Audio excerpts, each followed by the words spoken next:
Hello, and welcome back to the My First Marathon podcast. My name's Taylor, and on today's episode, I was able to sit down with a runner who's had three very unique race experiences. From running her first race with her husband and building a good base, to surprising herself by Boston qualifying for her second race, and then finally PRing her third marathon after an ankle injury at mile 9 and proving to herself that she can overcome anything. You'll get a lot of great insight from this episode, whether you're a new runner or experienced. So without further ado, please welcome Amanda.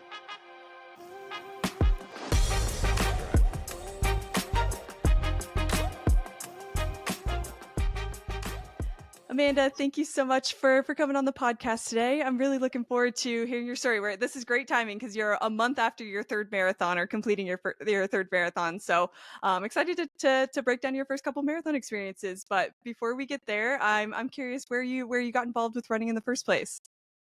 I actually got started during PE class in middle school. My friends made a bet about who could run a mile under 10 minutes. And I was wearing Converse and I had never run before, so I really didn't think that I could do it, but I ended up being able to. So that sort of sparked my interest. And then in high school, I joined the volleyball team because all my friends were doing it as well. But we always began practice with a mile and a half run. And I started finding that was my favorite part of practice. So I eventually ended up quitting volleyball. And in my third year of high school, I joined cross country. There's been lots of gaps in my running. I stopped in college and for a couple years after. But after I moved to North Carolina, I feel like that was when I first started getting serious about running, and it became a constant in my life here. Cool. Yeah, that's great that you got involved with it from such an early age. And you said that you liked the running part of practice and not so much like the volleyball side of things. So what do you think it is about running in particular that's really kept your interest for this long? I think it's very meditative. It's just you against yourself, and you can go at whatever speed you want to. There are days when, maybe I just want to let something out, so I'm speeding out there, and there are days where I just want to take it easy and think about things. So I really like that aspect of it. Yeah. So I think a lot of people will relate to that too. We've talked about it before, but it's like a great place where you can process your emotions. You can think through things, like even as simple as thinking through what you have to do for the next day. I think it's a great tool for to give yourself some space for that kind of thing. So that's really cool. So you said that you had a little bit of a gap from when you were running in high school to when you were running in North Carolina. So what did running how did you get back involved with running when you moved out here? Yeah, when I moved here, I was I wasn't really exercising much. It was just a lot of moving parts in my life. But once I got settled down here, I figured I really need to get off the couch, and I initially just wanted to be healthier. So I told my husband that I wasn't gonna be motivated and stay consistent unless I signed up for a race or something like that. So we both signed up for our first marathon together, and that's sort of how I got back into it. Oh wow! So you didn't even go for 5K, 10K, half marathon. You both were like, let's sign up for the full thing and make it happen. We were if we sign up for a 5K, we might still just walk it or wing it, but there's no way we can wing a marathon. Sure, totally. Wow, that's interesting. That's cool that you guys both took the jump together too. So I guess from there, were there races that you signed up in between, or how did you guys decide on a training plan to get to your first marathon? We so I Googled one. I honestly don't even remember what site it was from, but I Googled a beginner marathon plan. And we had no goal time or anything. Our goal was just to finish the marathon. So I think we started running 4 days a week. And everything was the same pace, just easy runs, and then built up that mileage to actually get to finish the marathon. Yeah. What was it like building mileage in the beginning? I know you said you were a runner before cross country distances. That's usually 3 to 4 miles, right, for cross country? Yeah.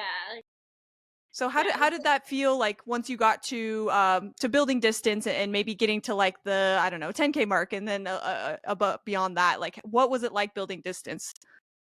it was really hard, especially because I don't think I had any concept of like easy runs versus hard runs. Mm, I feel like in high school when I was running, it was just like I never took it seriously, so I never spent any time doing research on like how to properly train.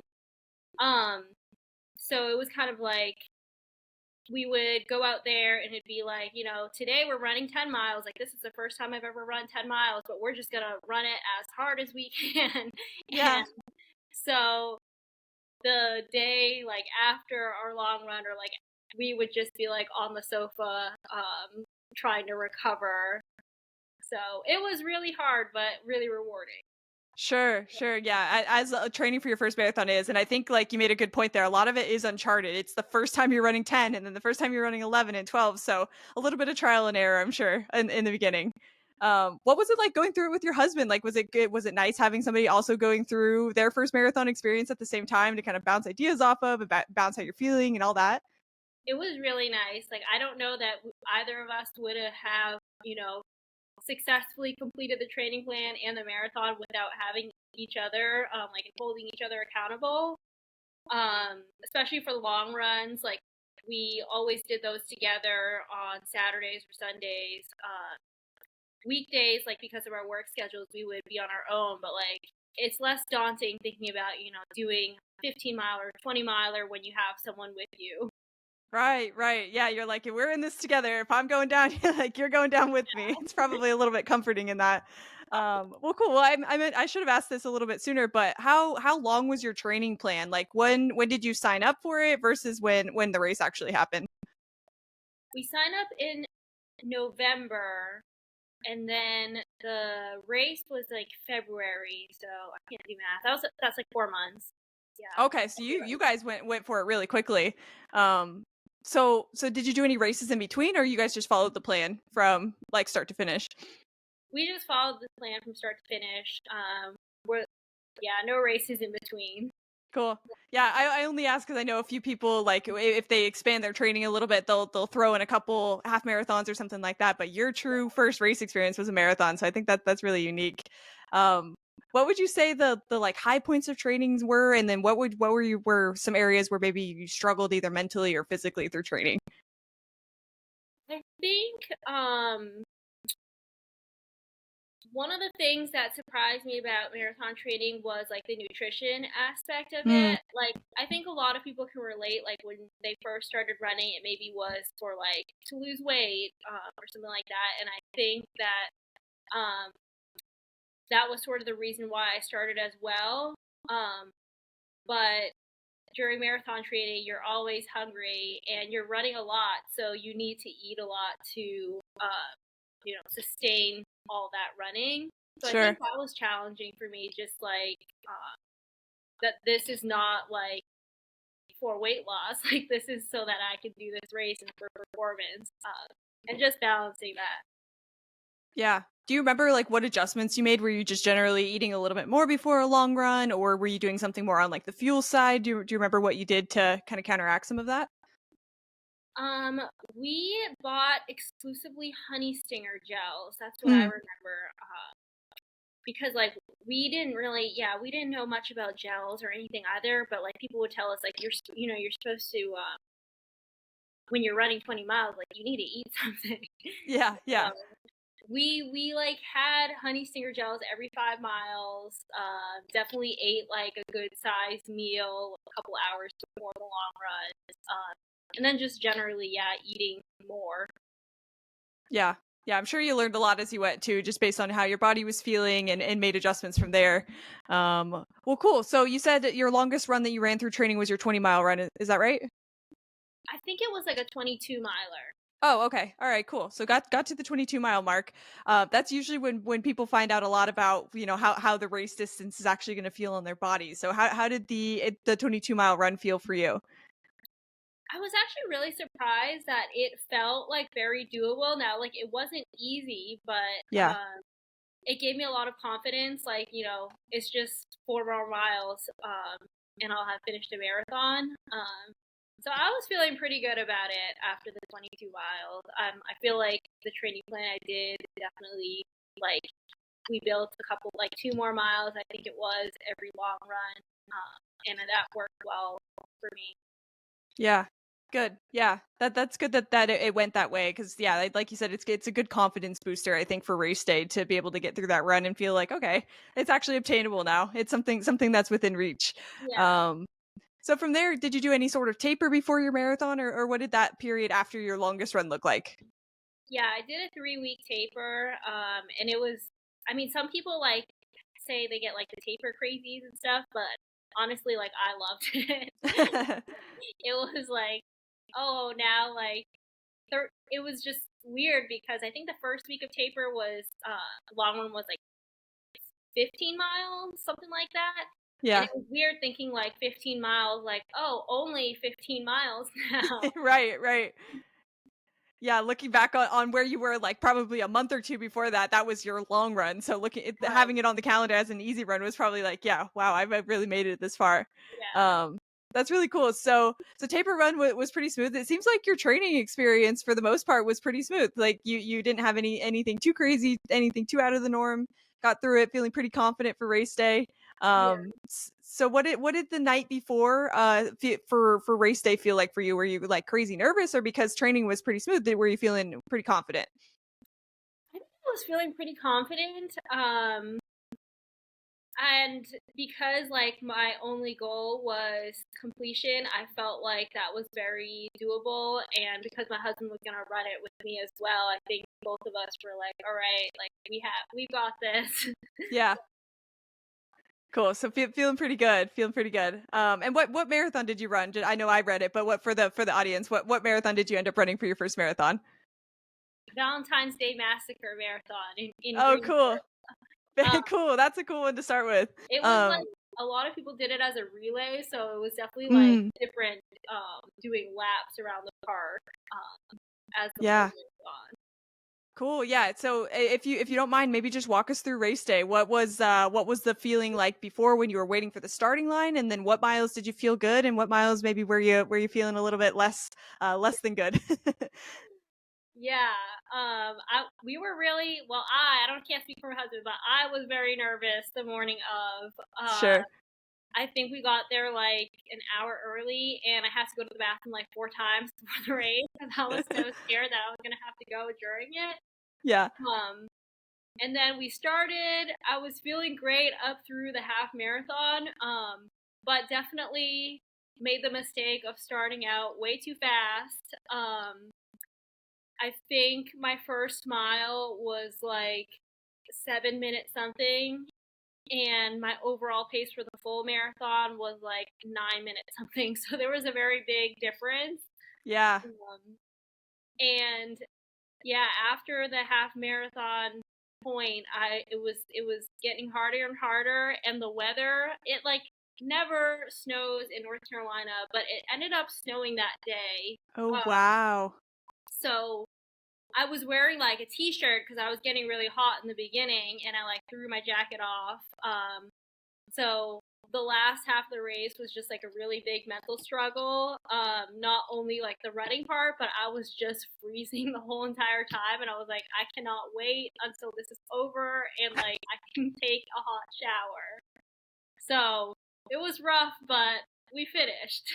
Yeah, yeah, I'm sure it's super rewarding. Your first experience always is. But snow in North Carolina, I live in North Carolina as well. That's bizarre to for it to randomly be on a what you said February, a day in February. Yeah.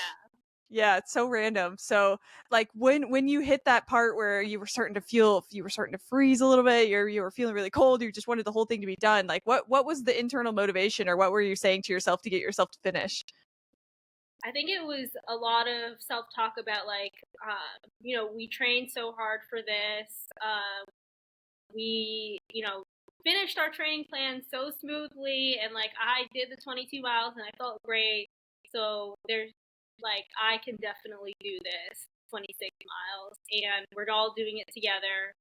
I think also just being in a race environment and seeing other people out there, doing the same thing in the same conditions, is definitely really, really well. Totally. Yeah. Were there a lot of spectators at this marathon, or what did that look like? I would say like at the beginning there were before the weather got in the way. There were a lot of people, but by the end there really weren't because most people were doing it as a relay. Mm. They finished it a lot faster as well. So by the end, there really weren't that many spectators left. But at that point, like I don't even think I was thinking about like what was around me. It was Sure. just like I'm gonna get through this no matter what. Yeah, yeah, cool, cool. So what was the finish line feeling like? I feel like there's two types of people at the finish line. It's either a euphoric feeling, it feels amazing, you just accomplished this thing, or you're so tired that you can't really process it right away. So what was the finish line feeling like for you?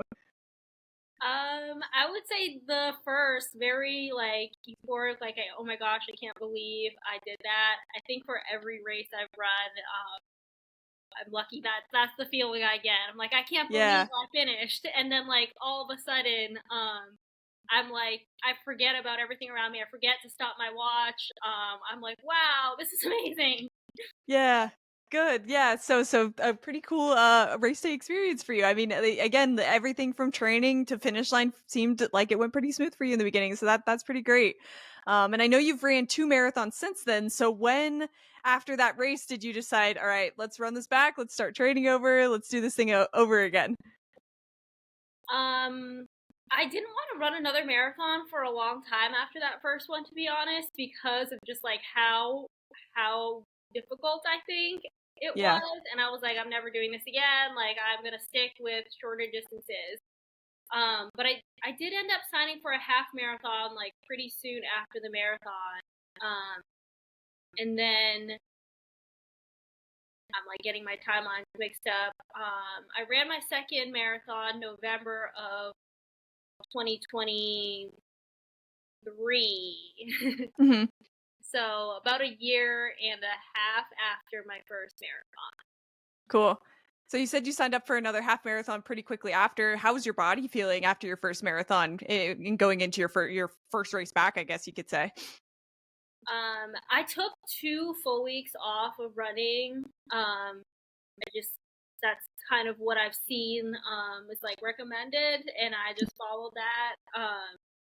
And then after the 2 weeks, we started training again, but I think it was only like 8 or 10 weeks until the half. But I figured, we did all that training for the full marathon. Like we can do the half in a shorter training time. But I was like really surprised that the first week I started running again. Um, like I was immediately so sore, and Mm. I felt like I was gonna get an injury. Uh, and I was like, that's so strange because I went through like the entire marathon training plan without feeling injured, and then like the week I come back from running is when I feel like I'm gonna get an injury. But I guess Gotcha. it was just like my body telling me that like I was probably not fully recovered from the marathon. Yeah, a little bit of fatigue for sure. I know for me personally, after my first marathon, I didn't know what the heck I was supposed to be doing for recovery. So I asked this, like, knowing that I didn't know a lot myself. But for you, like, after the marathon, did you do anything in terms of recovery, like any sort of stretching or yoga or anything that you got into after the fact to help ease into ease into training? Not really. I think I was kind of like what you said. I didn't really know. I just knew I shouldn't Yeah. run for a bit, so I just didn't run and just took it easy for 2 weeks. Yeah. I think a lot of people that I've had on here that are a little bit more experienced than myself, and you've even run 3 marathons, so you would know better than me. But taking some time after to really focus on like stretching and mobility, maybe a little bit of strength after a marathon, as long as you're not running, I think is definitely helpful to help kind of like speed up recovery and maybe help with your next race or your next training block or something like that. Yeah. Um, so cool. So how did half marathon day go for you? Because that was your first half marathon, right? Was after your first marathon? Um, Not quite. So I did a half marathon like a couple years prior. Oh, okay, Yeah, gotcha. yeah. Um, but this half marathon, I guess I was like, I'm gonna. It was like I don't even remember what time I ran on the first one, like a couple years back before that, but I knew my goal was like a 150 um, half marathon. So it was like the first time I really had like a time goal for a race. Mm. Um, and so I kind of did the same thing as my marathon, went out way too fast, and died a little bit at the end, but I did hit the goal, so I was really happy about that. Amazing. Yeah, that's awesome. I mean, a sub 2.5 marathon is amazing. So that congrats on that. Um, did you do anything different from training for like after your first marathon to half marathon? Like, did you do any sort of speed work or anything like that to help you get faster, or it was just a little bit of consistency there? I did end up starting speed work. I did once a week. So that was like my first time doing speed work. So it was fun. I mean, I did all of it on the treadmill because I was just recording everything on my phone at that point. I didn't have a watch. So I was like, there's no other way for me to know how fast I'm running. So I Yeah. did all the intervals on the treadmill.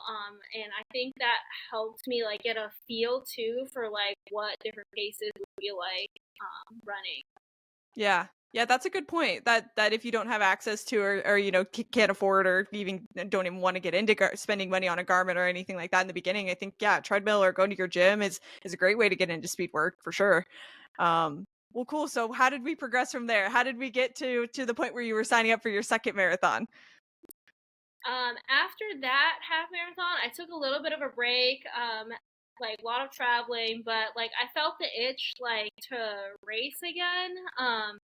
So I think it was September of that year, 2022, where I was like, I'm gonna like be really consistent and like, um, not be running like 10 miles a week one week and then 20 miles another week and just. Mm-hmm. So I started building up from like 15 miles that fall to 30 miles by the end of the year. And when I hit that, I was like, wow, like 30 miles, like I never thought that I would be like running this consistently like every single week. So I signed up for another half marathon in April. I think it was April of 2023, Mm-hmm. with like another time goal of 1:45. And it seemed like impossible to reach at that point. Like 5 minutes just seemed like a lot to cut off. But I ended up hitting that goal, and I was like, okay, maybe I should sign up for another marathon now because like I'm on a roll. Um, Sure. so I signed up for one in the fall, and I started thinking about like running Boston because like that's where I'm from. Like I've watched it before. Like everybody around me growing up like knew what that was, so it was like a big deal. Even outside of the running community back home. Sure. Um, but like when I hit the 1:45 in the half marathon, I was like, how am I going to like run double the distance at the same pace? Yeah. Um, so I didn't think that I was going to be able to do that in my second marathon. But like as training progressed, someone told me like, I think you can do it. Like you should just adjust your goals now. You're like only halfway into your marathon training plan. Just like go for it. Uh, so I did. I like adjusted all my goal paces. I went for it, and I definitely shocked myself when I actually ended up BQing my second marathon.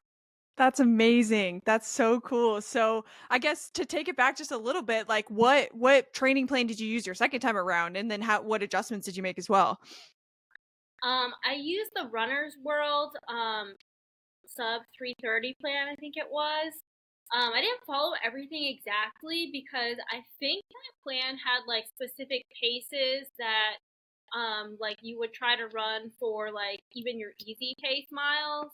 And I was finding that I like could not, like it was just a lot of speed work, and like the easy paces were too fast for me.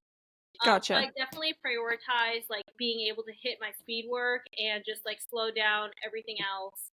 Um, but for the most part, I followed that plan like pretty consistently. Cool.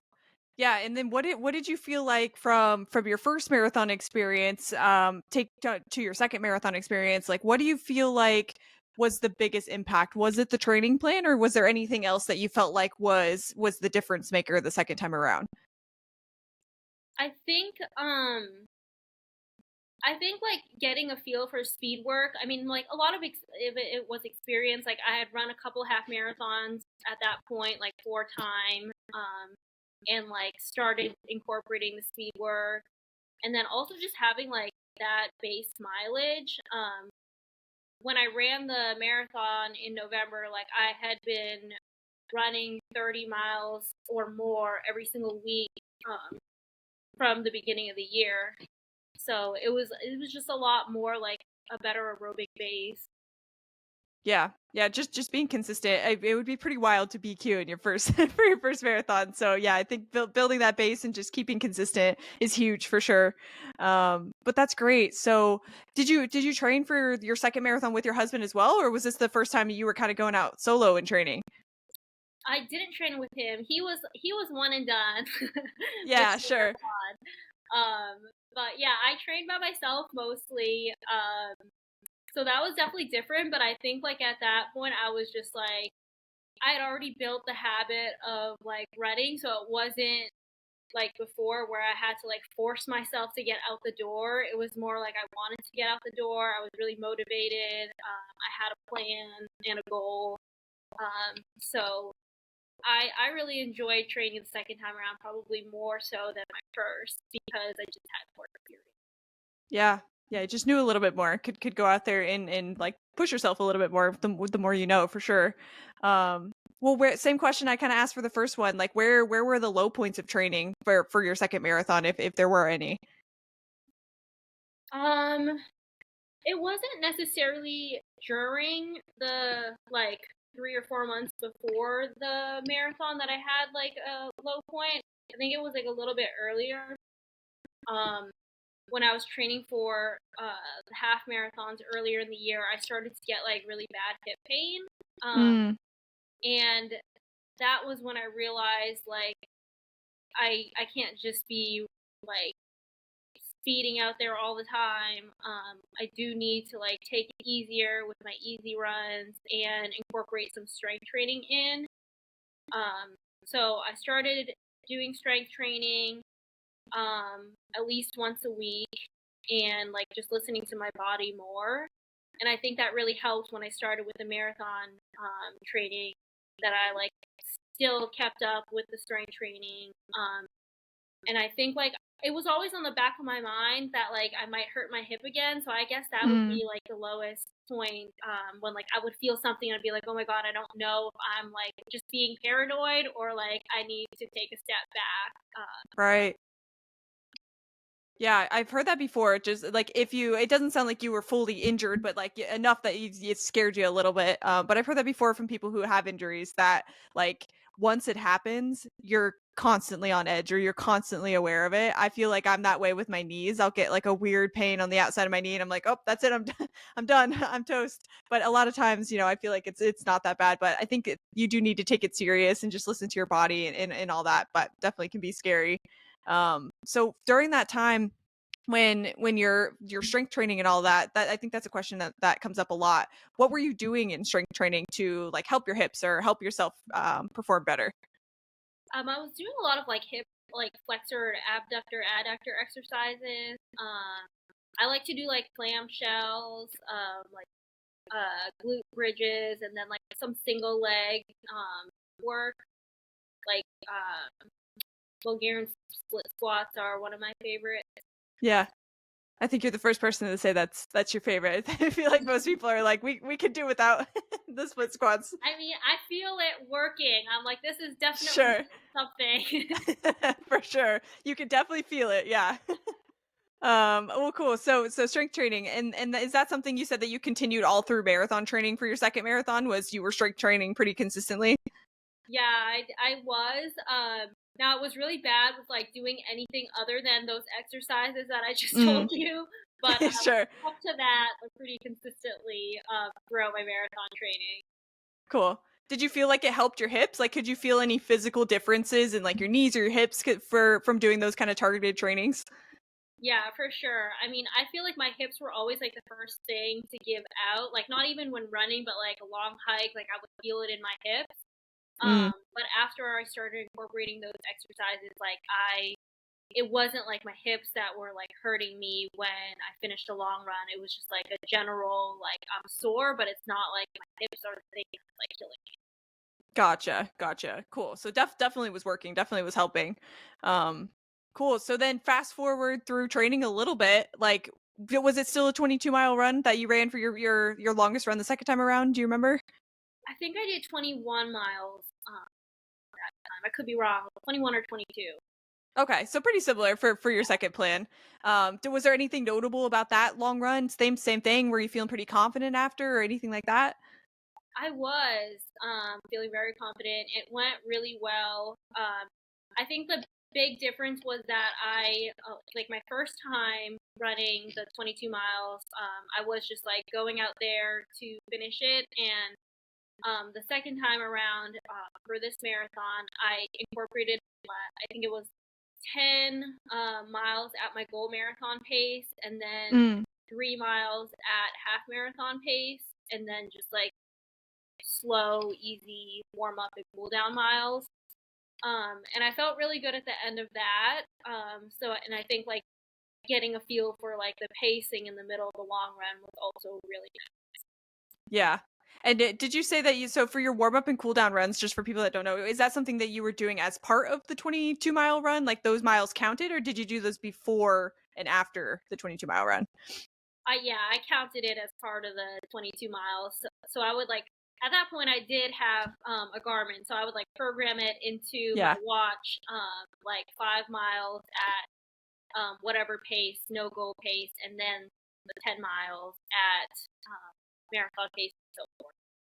Yeah, I do like that for anybody that has a Garmin. I think it's just under the training section on my watch. It's probably the same on everybody's, but it's super helpful. I do that for intervals. I'm sure you do that too. It's Yeah, it's great to be able to kind of pre-plan your runs, and it takes the like mental part of having to keep track of like staring at your watch the whole time. Oh, I'm at 400 meters. I need to slow down or whatever. It'll beep and it'll tell you if you're in zone or anything like that. So yeah, I think it's great.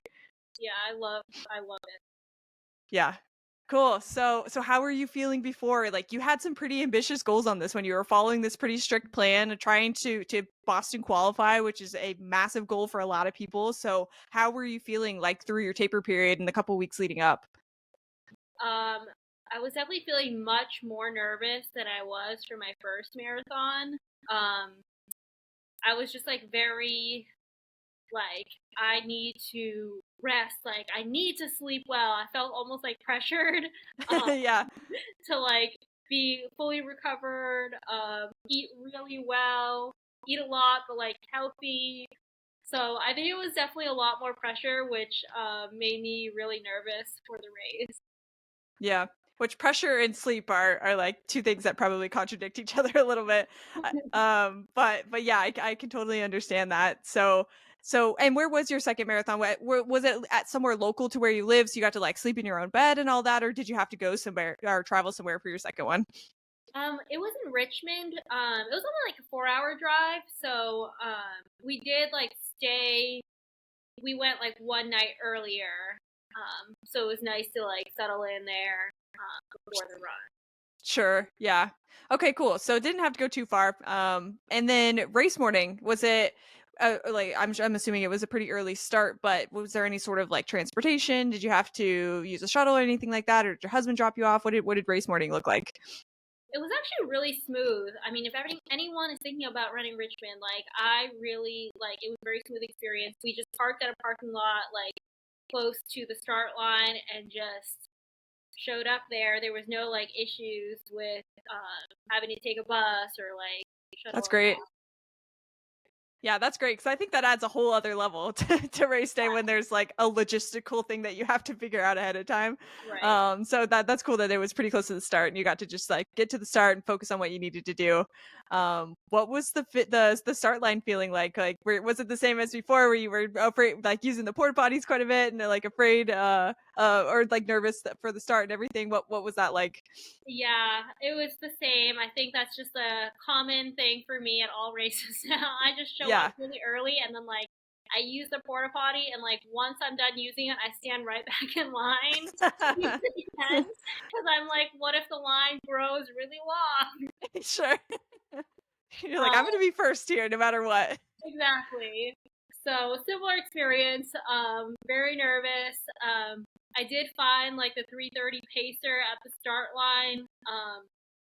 So it was like a pretty crazy feeling. Like, oh my gosh, like I am like gonna follow this group and like try to hit this specific goal.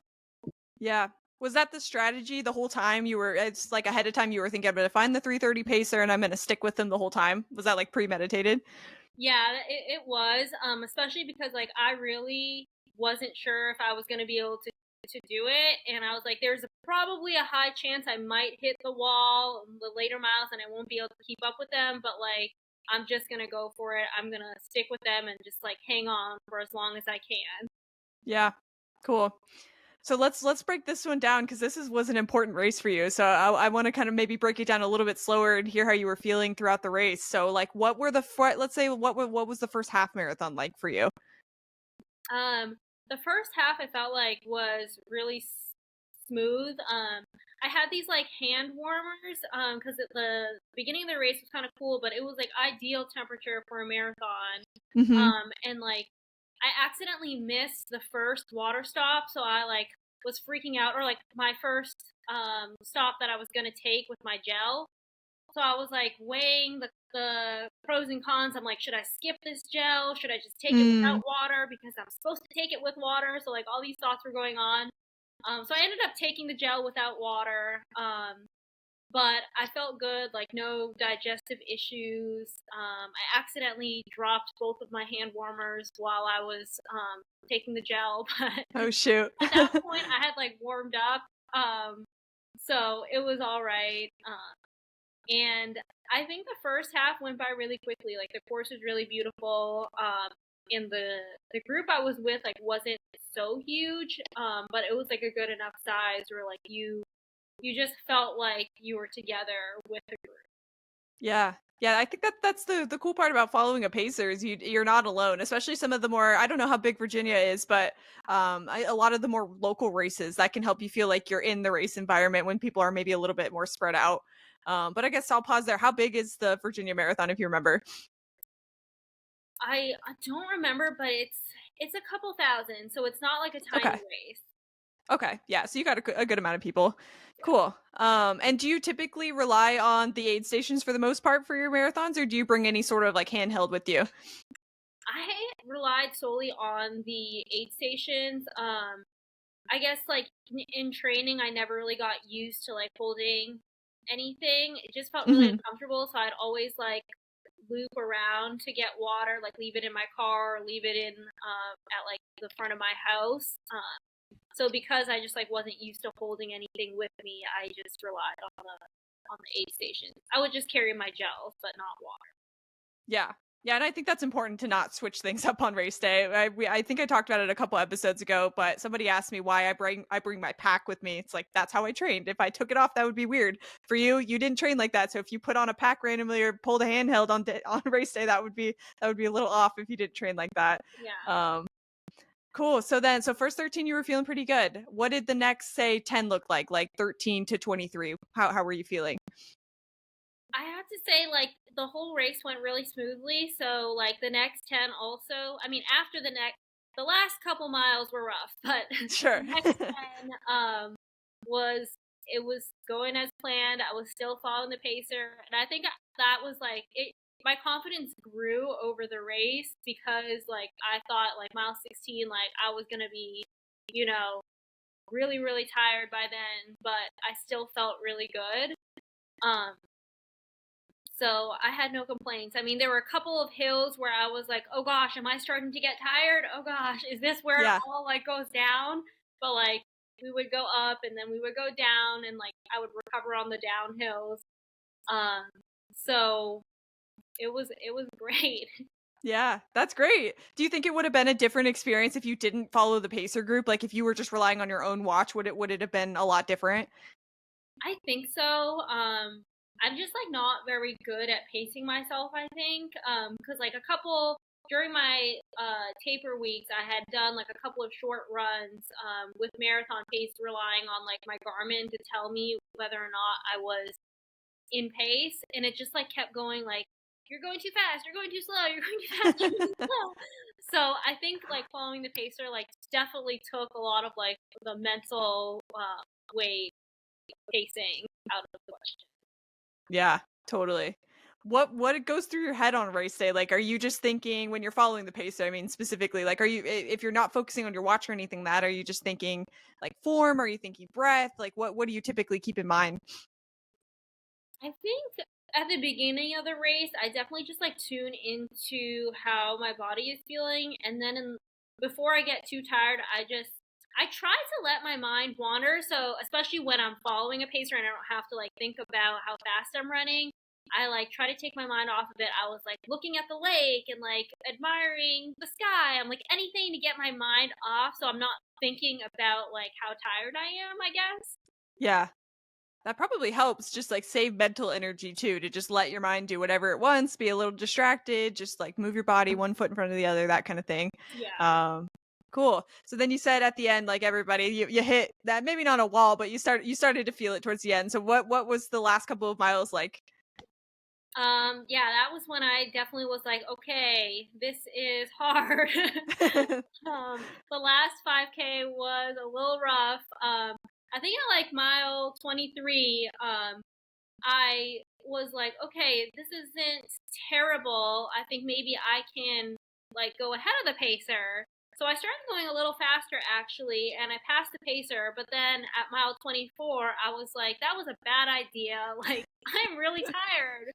Um, but all I could think about, I guess, was like, I'm so close to the finish line, and I know I'm going to hit my goal as long as I'm in front of the pacer. I would just will not let the pacer pass me. So I was not looking at my watch at that point. I was just going for it. But the feeling like hitting 26, and I heard the pacer behind me, and she was like, "Oh shoot! Like I'm not sure if we're on schedule for 3:30." And I was Oh like, "Oh shoot. crap! I need to speed up." Like I wasn't looking at my watch, so I had no idea, where we were. But I ended up speeding up, and then I saw 3:28 something on the clock before I crossed the finish line. So it was definitely like an amazing feeling. That's awesome. God, but I'm sure your stomach sunk when you when you heard that behind. That's like the last thing you want to hear from your pacers, that they're not on pace. Yeah, I was like, oh, like this is a little close to the end of the finish line to be hearing that. Yeah, right, right. Well, great. I mean, what an amazing accomplishment. That's amazing that you were able to Boston qualify on your second marathon. I'm sure the afterwards was just feel like like you said, every feeling finish line feeling for you has been euphoric and amazing. What did you do after that race? Did you go out and celebrate anything like that? Yeah. Well, after I crossed the finish line, I think I was like, after the euphoria and all that, I was like, okay, I need to go get water. Mm-hmm. And my husband was at like mile 24 or 25 cheering me on. So he wasn't at the finish line. So I was like so tired, I couldn't even open the bottle of water. I was like, oh my gosh, I like I'm gonna ask a random person to help me. Um, but after all that, like we went out to eat lunch. We spectated like the end of the race a little bit, and then like walked around town. Richmond was a really cool place, so I didn't really want to miss out on the exploring part of it, even though I was so tired from the race. I think like half the time I was like trying to find a chair to sit on, Yeah. but it was really fun.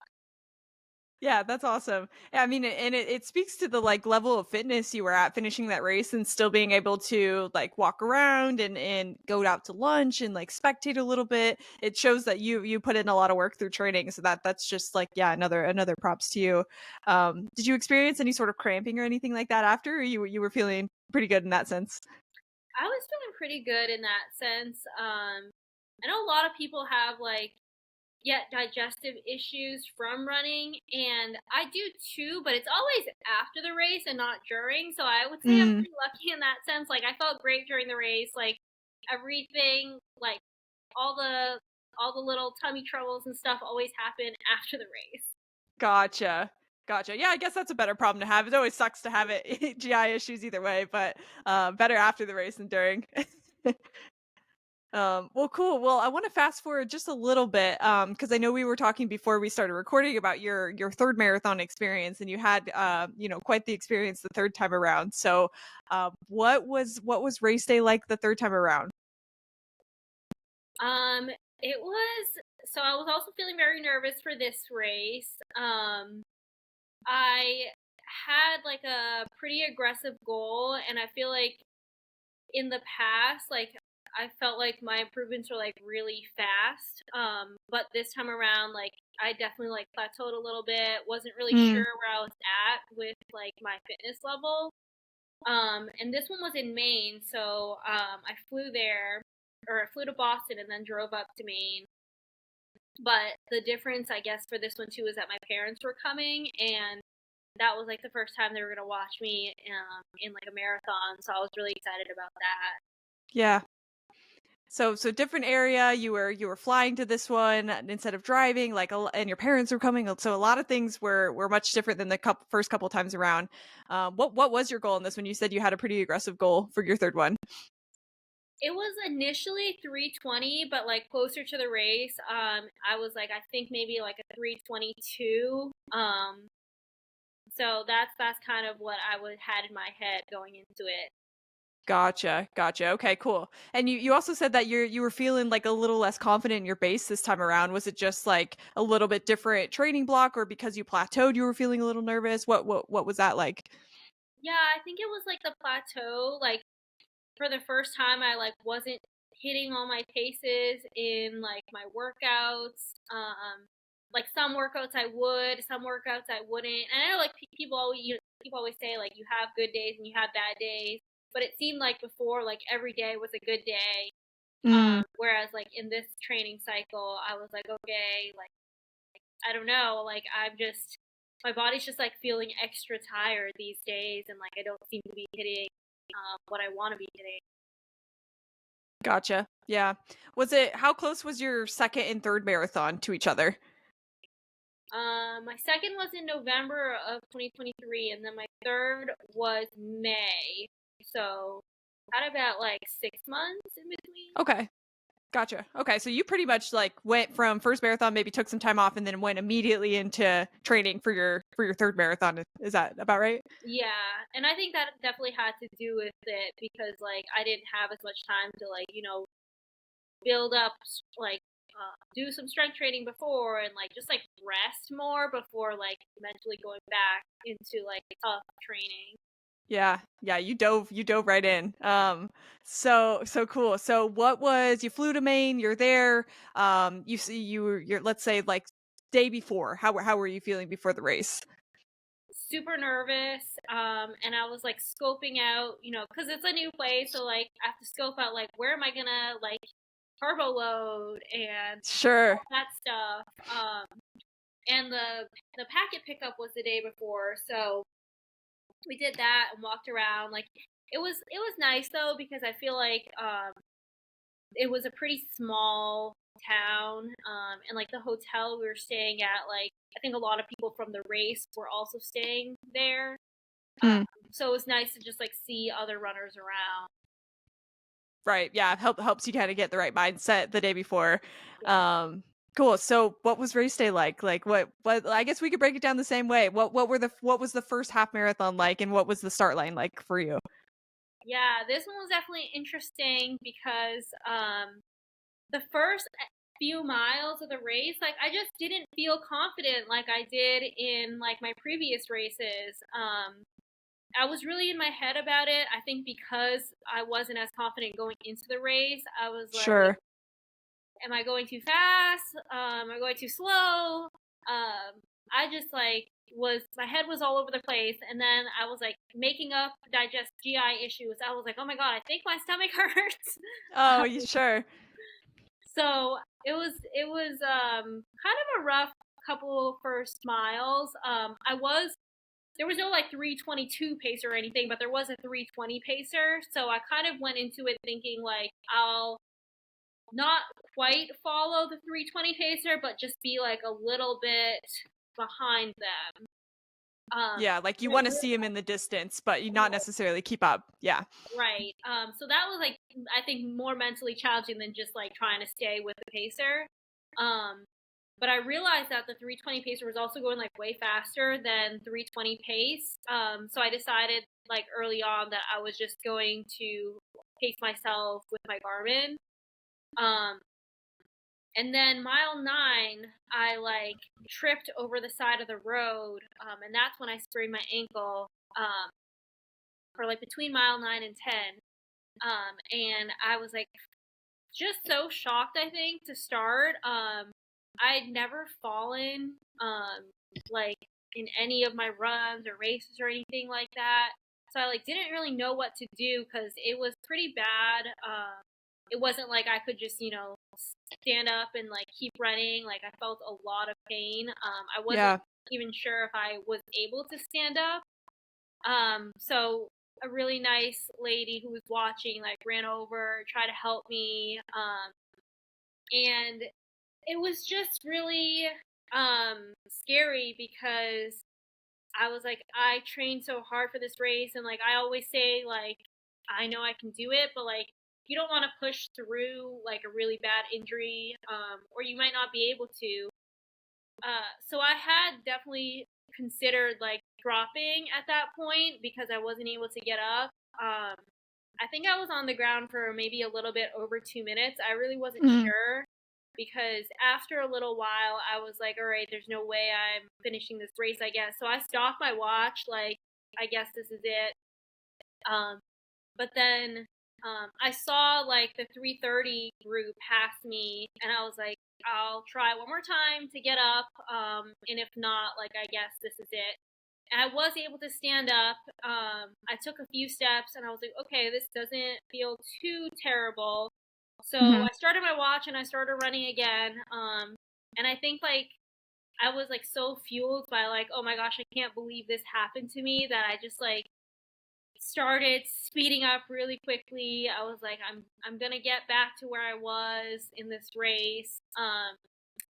And yeah, that's kind of how that went. Just wild. Yeah.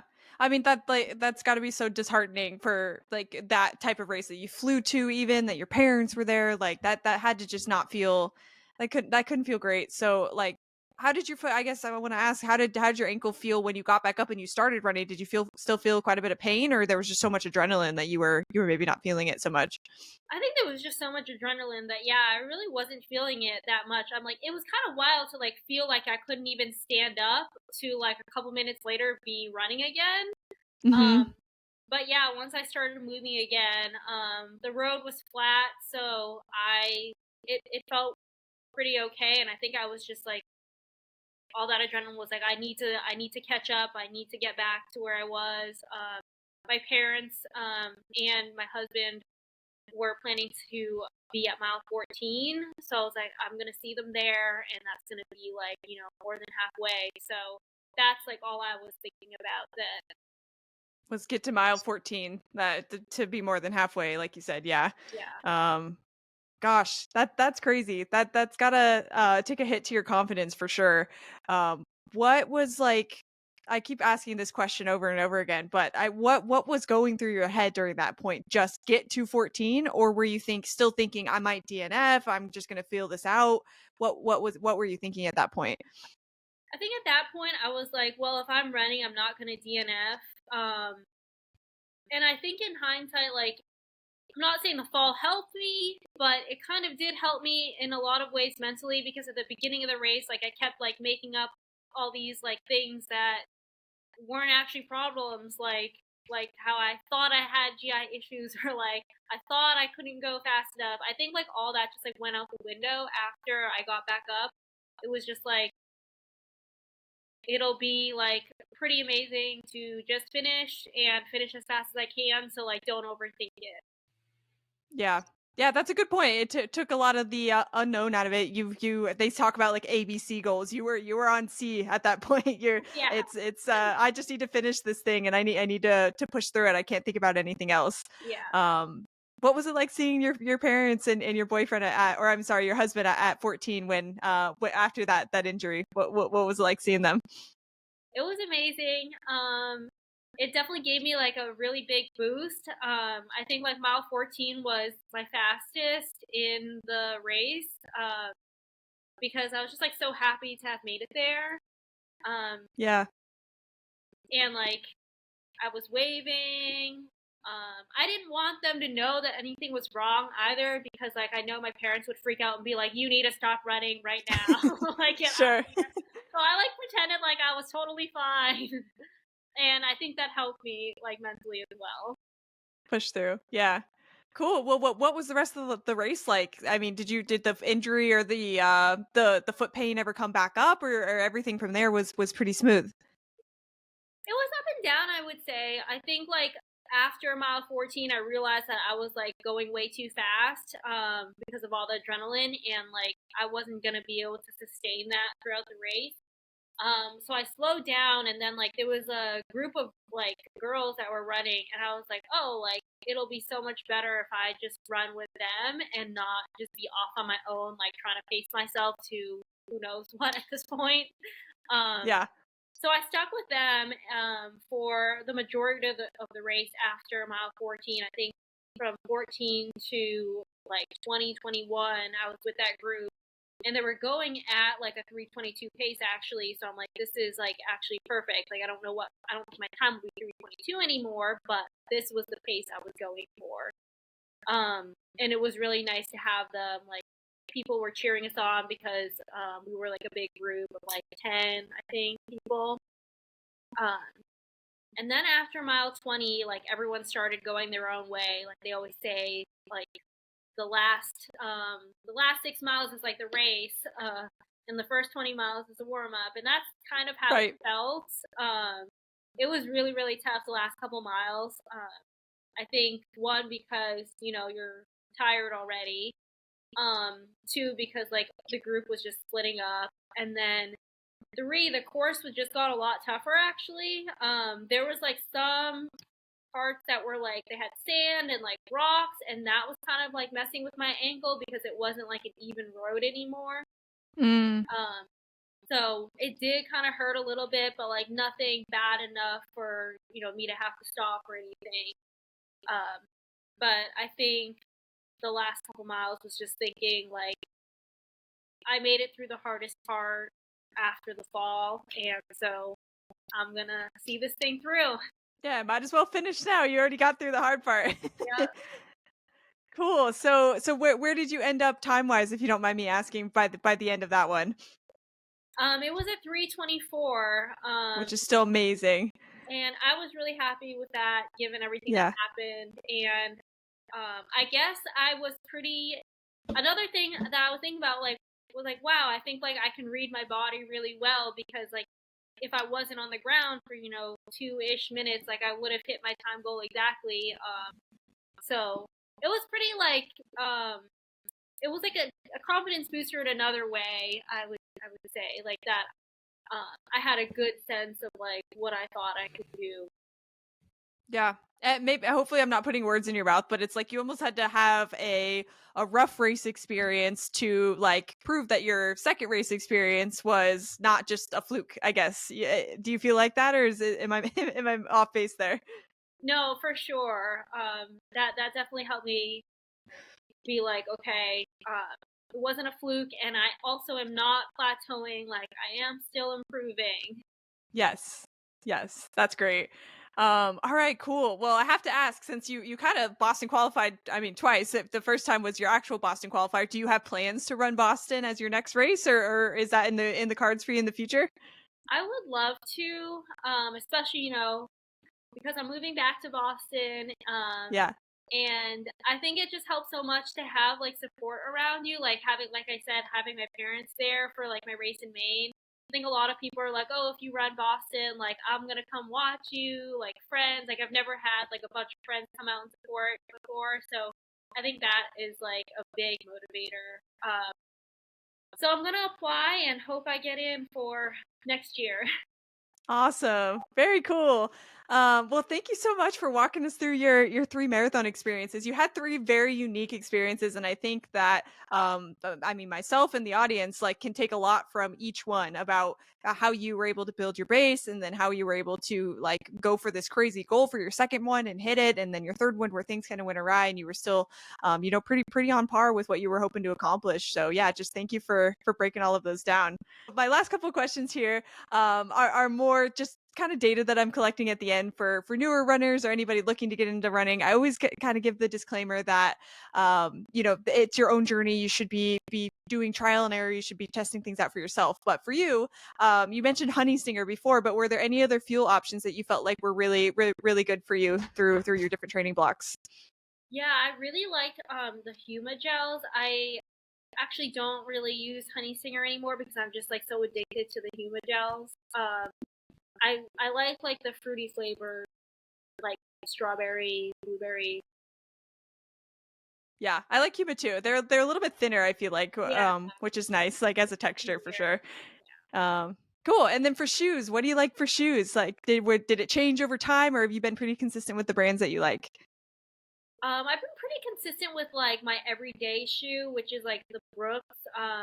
I kind of switched off between the Brooks Ghost and the Brooks Glycerins, but that's like what I do for all my easy runs. And then for like speed workouts, I'll use the Saucony Endorphin Speeds, Yeah, and I like those a lot as well. And then I have the Pros for like race day and like select few speed workouts. gotcha. Cool. I use pretty much the exact ones. I've got the glycerins and the speeds, so that's cool. Those are great shoes. Yeah, I love. Um, Yeah, very cool. And then last question for you is just what advice would you give to somebody who is maybe a little bit earlier on in their journey, somebody who's maybe trying to build a base to run their first marathon or thinking about run their first marathon? What advice would you give them? I would say just listen to your body and take it slow. I don't think there's any rush to like um, you know, hit a certain time or like anything like that. I think it's just like enjoy the process and have fun. Yeah. Yeah, that's great. Just do it. That's the Yeah. advice is just go out and do it. You'll surprise yourself for sure. Well, cool. Well, what's on the calendar next for you? I know you just ran this race in May, so maybe not yet, but is there anything coming up for you that you're training for right now? Nothing in specific right now. I'm about like 6 weeks out from the ankle injury, and it's like not quite. I mean, it's well enough to run, but not. I haven't done any speed workouts or anything like that. So I'm just gonna see where it takes me. I think a couple more weeks, and it should be pretty good. Um, my husband and I were actually supposed to do a 1 mile race against each other, so I guess that's like that's our next That's coming up. race. That's awesome. Is that like it's just an impromptu thing you guys are doing, or an actual race that you guys are running? No, it's just an impromptu thing, but a couple of our friends were like, "We want to watch. Like, we're gonna make it a race." I love that. Yeah, you'll have to post about that so everybody can can see the results of that for sure. Well, cool. Well, thank you again for breaking everything down. That was amazing. Like I said, I think we can all take a lot from your race experiences here. And for anybody that's wanting to follow along with your your race against your husband or anything else that you have coming up, where can we find you on social media? It's Amanda_on the run. Perfect. Well, I'll put it in the show notes too so people can follow along with you there. But yeah, thank you so much for coming on, and I'll talk to you soon. Appreciate it. Thank you. Bye.